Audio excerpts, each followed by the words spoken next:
नमस्कार विद्यार्थी मित्रांनो, स्वागत आहे तुम्हा सर्वांचं महा एक्झाम पॉइंट आपल्या एज्युकेशनल यूट्यूब चॅनलवरती. तर मित्रांनो, आपला आजचा व्हिडिओचा भाग हा 21 आहे, ज्यामध्ये मित्रांनो आपण महाराष्ट्र BED-CET प्रवेश परीक्षा 2026-27 करता मित्रांनो परीक्षेची संपूर्ण काही अतिशय महत्त्वाचे अतिसंभव प्रश्न आपण रेग्युलरली पाहतो मित्रांनो. संपूर्ण टॉपिक वाईज सब्जेक्ट वाईज या ठिकाणी आपण कव्हर करत आहोत. जर तुम्हाला आपल्या व्हिडिओचे अपडेट वगैरे मिळत नसतील तर चॅनलला मित्रांनो फटाफट सबस्क्राईब करून घ्या. आणि जर तुम्ही मागील व्हिडिओचे पार्ट पाहिले नसाल तर त्या सर्व व्हिडिओची लिंक तुम्हाला आपल्या चॅनलच्या डॅशबोर्डमध्ये मित्रांनो पाहायला मिळेल. तिथून तुम्ही संपूर्ण A to Z व्हिडिओ मित्रांनो कव्हर करून घ्या चांगल्या गुणांसाठी मित्रांनो, कारण का प्रत्येकी प्रश्न तुमच्या येणाऱ्या परीक्षा दृष्टिकोनातून IMP आहे मित्रांनो. तर आजच्या व्हिडिओमध्ये आपण शिक्षक अभियोक्ता या टॉपिकवर आपण काही महत्त्वपूर्ण प्रश्न पाहणार आहोत. तर व्हिडिओला शेवटपर्यंत आणि काळजीपूर्वक पहा मित्रांनो. तर यामधला आपला प्रश्न पहिला असा आहे, पहा, जो की काय म्हणतो, चिंतनशील सराव म्हणजे एखाद्याचा वापर डॅश समोर असं म्हटलेलं आहे. तर चिंतनशील सराव म्हणजे काय, असा देखील तुम्हाला परीक्षेमध्ये प्रश्न येऊ शकतो. तर याचं उत्तर आहे ऑप्शन नंबर पर्यायचं क, जे की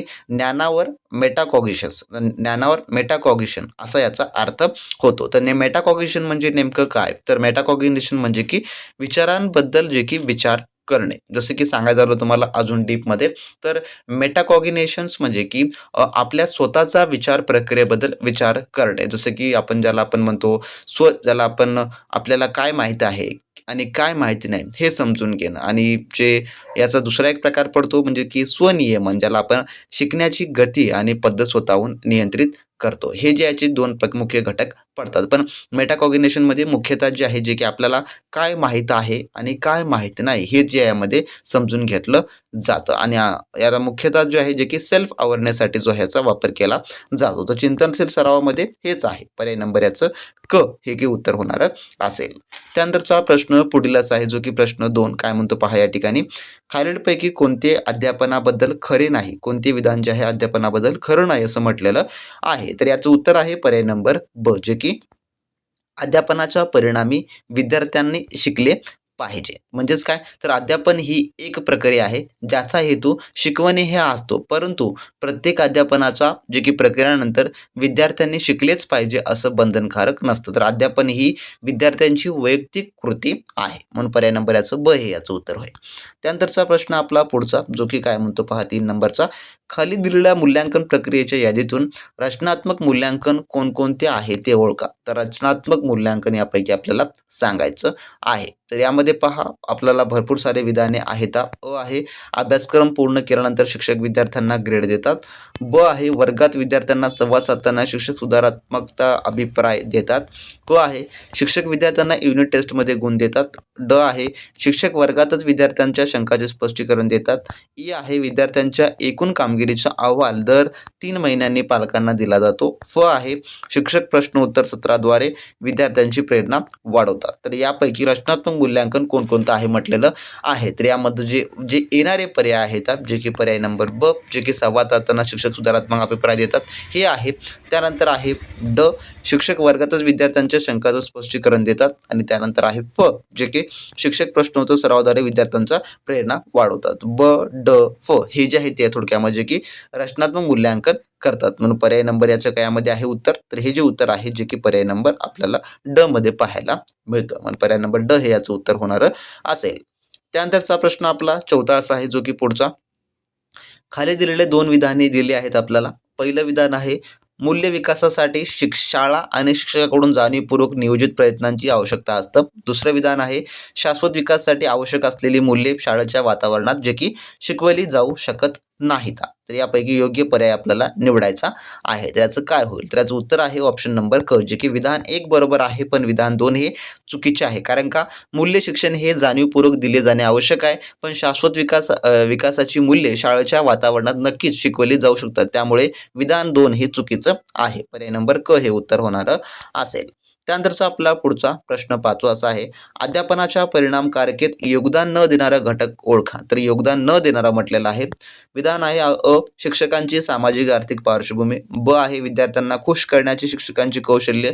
क आहे, शिक्षकाचं विशेष ज्ञान. ड आहे, शिक्षकांच्या विद्यार्थ्यांशी वैयक्तिक संपर्क. तर यापैकी जे काही अध्यापनाच्या परिणामकारकेत योगदान न देणारा घटक या ठिकाणी सांगायचं आहे. तर याचं उत्तर आहे पर्याय नंबर अ, ब आणि ड. ब आणि ड जे की आपल्याला काय पाहायला मिळते, जे की पर्याय क्रमांक आपल्याला ड मध्ये जे की पाहायला मिळते. तर शिक्षकांची सामाजिक आर्थिक पार्श्वभूमी, विद्यार्थ्यांना खुश करण्याची कौशल्य आणि विद्यार्थ्यांअति वैयक्तिक संपर्क याच्या अध्यापनाच्या गुणवत्तेशी थेट संबंध नसतो. तर शिक्षकाचं विषय ज्ञान हा महत्त्वाचा घटक आहे, म्हणून पर्याय नंबर ड हे उत्तर होईल. त्यानंतरचा आपला पुढचा प्रश्न जो की 6वा प्रश्न काय म्हणतो पहा. एक विद्यार्थी नियमितपणे फळ्यावरून चुकीच्या नोंद करत असल्यास पालकांना कोणते मूल्यांकन सुचवावे? तर यामध्ये पर्याय विधान अ आहे दृष्टी, ब प्रतिक्षेप, क आहे बौद्धिक कार्य, ड आहे डिस्लेक्सिया आणि ई आहे अलर्जी. तर यापैकी काय? तर यात जे उत्तर आहे पर्याय नंबर जे की क म्हणजेच काय क ड सांगायचं झालं तर चुकीचे लिहिण्यामागे दृष्टीदोष, बौद्धिक कार्यक्षमता आणि डिस्लेक्सिया म्हणजे की वाचन लेखन दोष याला म्हटलं जातं. तर डिस्लेक्सिया म्हणजेच काय तर जे वाचन लेखनाचा दोष असतो त्याला म्हटलं जातं. तर ही कारणे असू शकतात. त्यामुळे पर्याय नंबर क ड हे उत्तर होणारं असेल. त्यानंतर आपला 7वा प्रश्न, उच्च शिक्षण स्तरावर शिक्षकाची भूमिका कशी आहे? तर या ठिकाणी विचारलेलं आहे. तर याचं उत्तर आहे ऑप्शन नंबर पर्यायचं ब. विद्यार्थ्यांमध्ये स्वशिक्षणाला प्रोत्साहन द्या. म्हणजेच काय तर उच्च शिक्षणात विद्यार्थ्यांनी स्वतःहून शोध घेणे आणि शिकणे हे अपेक्षित असते. सेल्फ लर्निंग थोडक्यामध्ये जे की अपेक्षित असतं. त्यानंतरचा प्रश्न 8वा, बाल केंद्रित शिक्षण म्हणजे काय?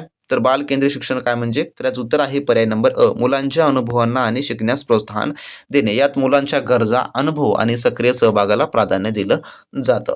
त्यानंतरचा प्रश्न आपला पुढचा 9वा असा आहे पहा जो की काय म्हणतो, शिक्षणाचे प्राथमिक नियम कोणते आहेत? अ आहे व्यायामाचा नियम, ब आहे आंशिक क्रियाकल्पाचा नियम, क आहे तयारीचा नियम, ड आहे सहयोगी शिफ्टिंगचा नियम, ई आहे परिणामाचा नियम. तर यापैकी तर उत्तर काय होईल? फक्त अ, क, ई.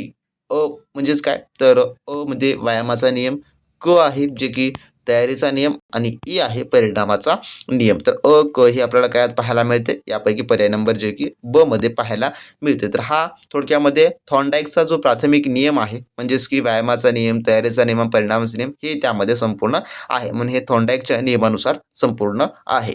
त्यानंतरचा आपला प्रश्न 10वा असा आहे, पर्सेंटाईल रँक नियुक्त करणे कोणत्या प्रकारच्या मूल्यांकनात येतं?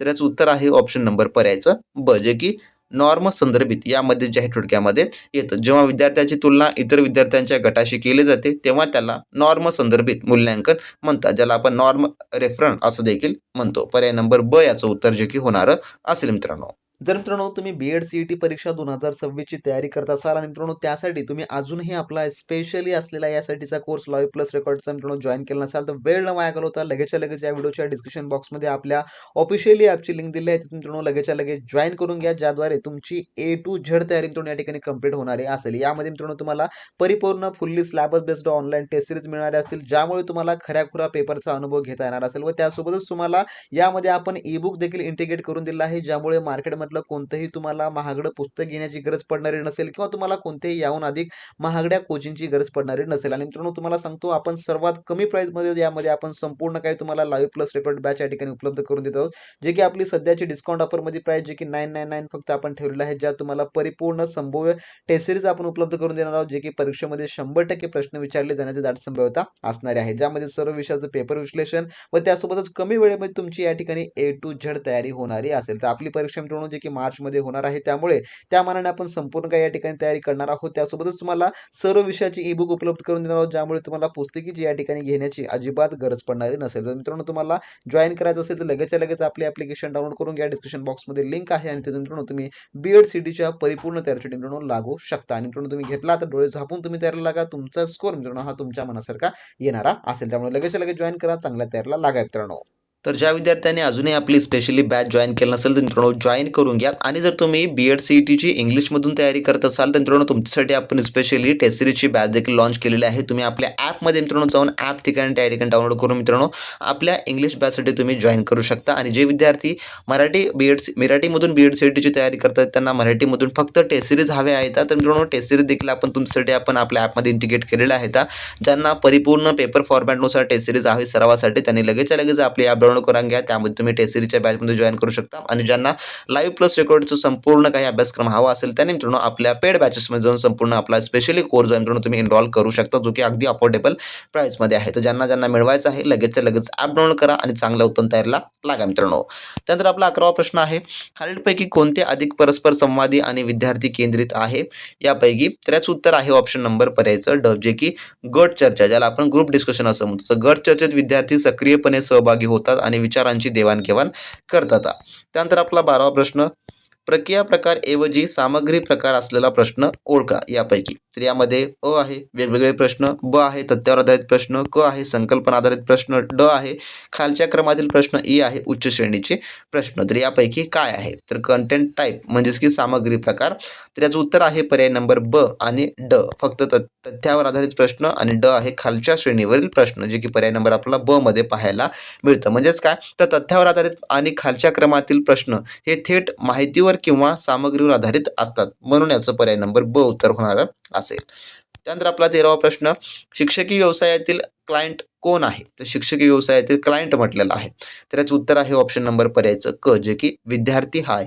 कारण शिक्षण क्षेत्रातील मुख्य सेवा ही विद्यार्थ्यासाठी असते, म्हणून ते क्लायंट म्हणून मानलं जातं. पर्याय नंबर क उत्तर होईल. त्यानंतर आपला 14वा प्रश्न, खालील विधाने दिलेली आहेत. विधान 1 आहे, ऑपरेटंट कंडिशनचा शोध थॉर्नडाईकनं लावला. विधान 2 आहे, शास्त्रीय कंडिशनिंगचा शोध इव्हान पावलोव यांनी लावला. तर याचं पैकी कोणतं विधान बरोबर आहे किंवा चुकीचं आहे? तर याचं उत्तर आहे पर्याय नंबर जे की ड. विधान 1 चुकीचं आहे, पण विधान 2 बरोबर आहे. तर विधान 1 हे चुकीचं, पण 2 जे आहे ते या ठिकाणी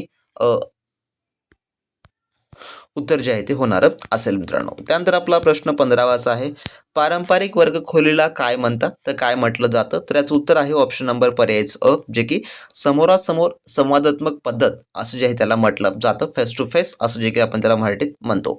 त्यानंतरचा आपला प्रश्न 16वा, प्रभावी अध्ययनात योगदान देणारे प्रमुख वर्तन ओळखा खालीलपैकी. अ आहे धड्याची स्पष्टता, ब आहे सूचनात्मक विविधता, क आहे विद्यार्थ्यांच्या कल्पना व योगदानाचा वापर, ड आहे शिक्षण प्रक्रियेत सहभाग, ई आहे रचना. तर यापैकी काय होणार असेल प्रभावी अध्यापनातील प्रमुख वर्तन? तर याचं उत्तर आहे पर्याय नंबर जे की अ, अ, ब, ड हे जे आहे ते होणार असेल. धड्यांची स्पष्टता, सूचनात्मक विविधता आणि शिक्षण प्रक्रियेत सहभाग हे अध्यापनाचं मुख्य स्तंभ आहेत. त्यानंतर आपला 18वा प्रश्न असा आहे, पठारा संदर्भातील योग्य पर्याय निवडा.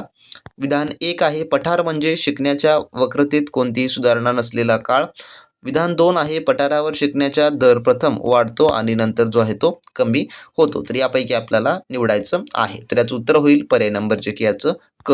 विधान 1 बरोबर आहे, पण विधान 2 हे थोडक्यामध्ये चुकीचं आहे. कारण पठार म्हणजे शिकण्याच्या प्रक्रियेत प्रगती थांबलेला काळ. तर विधान 2 हे चुकीचं आहे, कारण पठारावर जे की सुधारणा ही शून्य असते त्यामुळे. त्यानंतरचा आपला पुढील प्रश्न 18वा असा आहे, शिक्षकांचा व्यावसायिक दर्जा प्राप्त करण्यातील अडथळा कोणता आहे खालीलपैकी?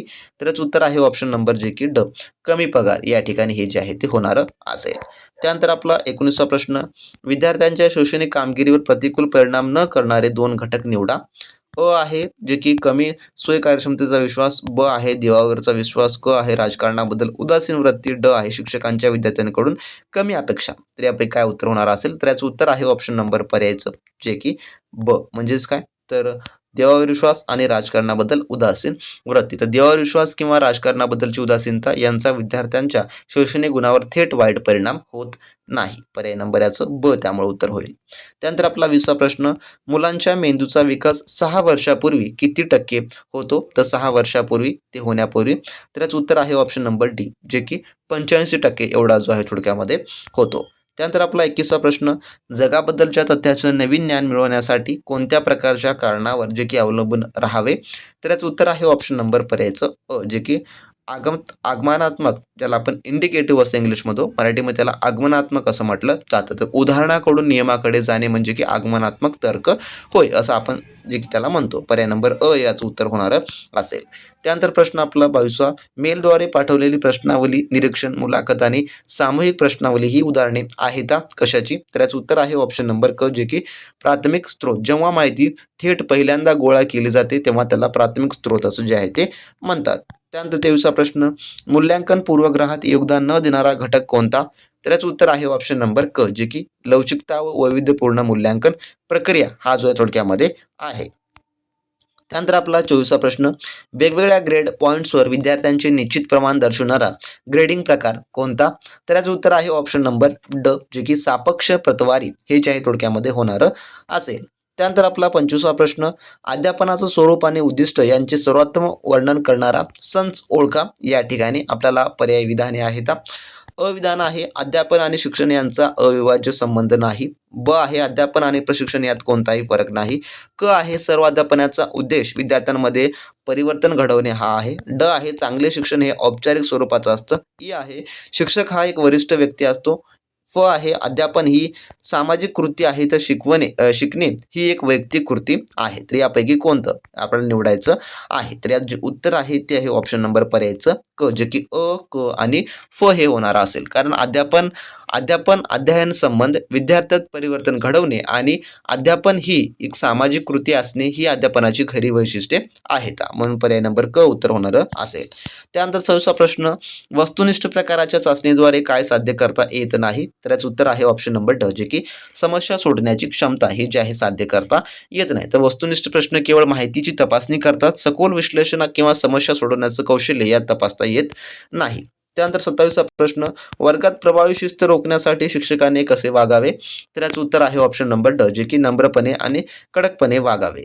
त्यानंतरचा प्रश्न आपला 28वा, अध्यापनाचे 3 स्तर कोणते आहेत खालीलपैकी?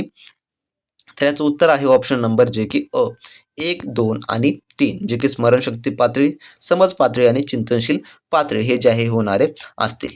त्यानंतरचा आपला पुढील प्रश्न 29वा, शिक्षण प्रक्रियेत प्रेरणाचे मुख्य कार्य काय आहे? तर याचं उत्तर आहे ऑप्शन नंबर क, जे की शिकण्यासाठी उत्साह आणि दिशा देणे हे आहे.